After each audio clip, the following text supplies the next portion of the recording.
I said the need to sort of fulfill my worth and what I wanted to do became more important. And a big part of that came because I decided to give up drinking about 2.5 years ago now. And I would not identify as an alcoholic. And that's not what I'm trying to talk about. It's more that I had a very unhealthy relationship with alcohol. It was far too big a part of my life personally.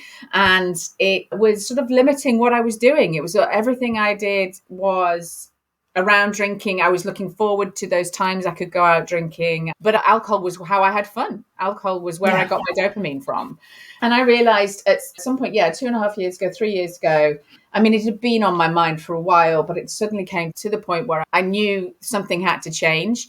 I talked about doing dry January or Stoptober and all these different things and trying to quit for a while. And for me, I decided just to stop and tell myself that was it. Otherwise, I was giving myself an out. So I wanted to see what I could do by just putting my foot down and saying, no, I'm not doing this anymore. I've had to relearn who I am in a lot of ways, especially who I am now without alcohol. What brings me joy? Where do I get that dopamine hit from if I'm not drinking a gin and tonic? So this alongside, so I was doing a lot of work around this. I have a fantastic therapist who's helped me so much. And more and more, I realized where I found joy was just in the smaller things.